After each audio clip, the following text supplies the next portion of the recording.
मैया के महिमा, मैया के महिमा, मैया के महिमा से सब साज बाजे।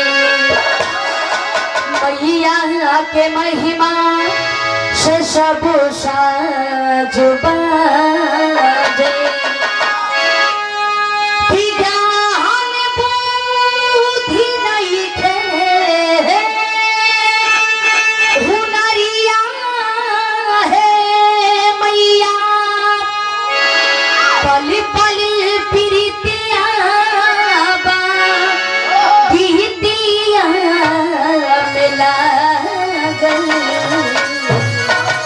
हो जा तू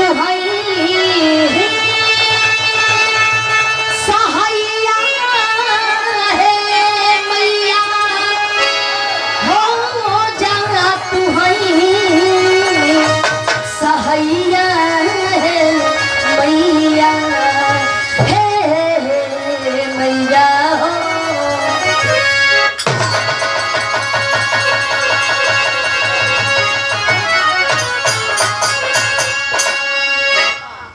सारे कलाकार इस सम्मान में भावभीनी श्रद्धांजलि इस कार्यक्रम में उपस्थित हुए हैं और समय के बड़ा ही पाबंदी बा।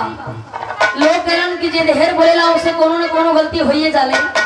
यदि इस मंच के द्वारा हम कलाकार यहाँ मुकाबला करने नहीं आए हैं बाबू, बल्कि हम कलाकारों का बड़ा ही सौभाग्य है कि आज हम गुरु जी का सम्मान करने के लिए उपस्थित हुए हैं।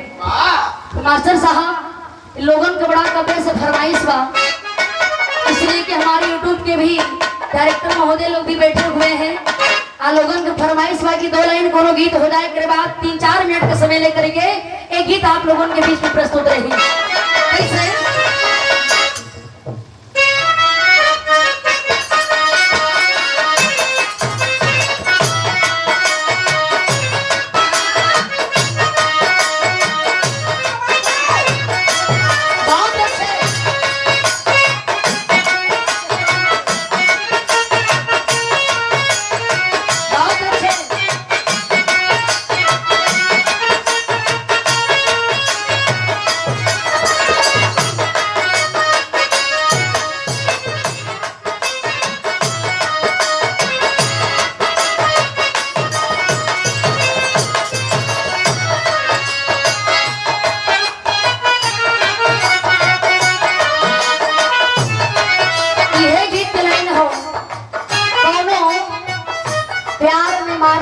बेचारा पागल हो गई हो। ये प्यार ऐसा चीज बाबू के प्यार में जब लड़का लेके अंधर हो जाला तो आगे पीछे को दिखाई ना देला। वो लड़की के प्यार कहीं और तय हो जाता। वो लड़का कहता कि का हो जात बाड़ू ना तू कैसन भुला गेलू जैसे लगता कि कबो तोहार हमारे प्रेमे ना रहल। वो लड़का अपन दिल के बात वो लड़की से कहता सुना ना का कहे मास्टर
चक्कर में पड़े नहीं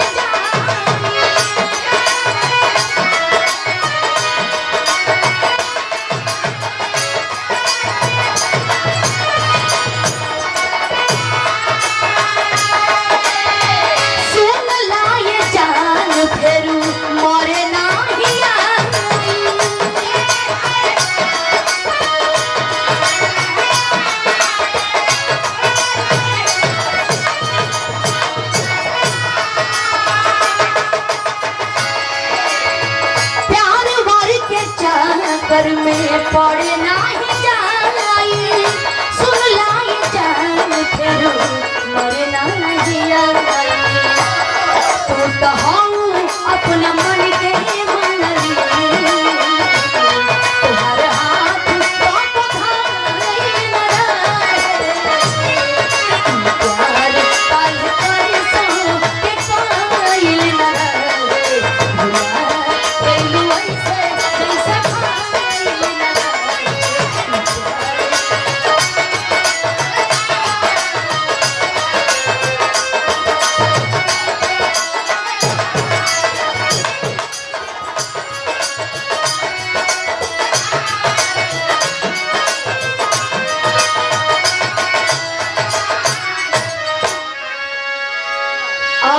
सम्मान किया गया हमारे परम आदरणीय हमारे गुरु जी जिनका बिरहा जगत में बहुत ही ऊंचा स्थान है लोग बड़ा ही सम्मान करते हैं।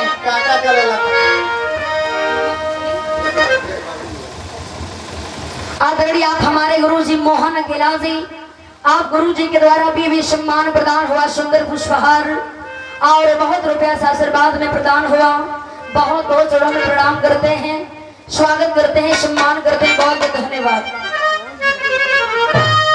और परम आदरणीय आप हमारे बाबूजी जो आप चंद्रहास राजभर जी के पिताजी हैं या बाबूजी के द्वारा हमें आशीर्वाद प्रदान हुआ बहुत बहुत प्रणाम करते हैं स्वागत करते हैं बहुत बहुत धन्यवाद।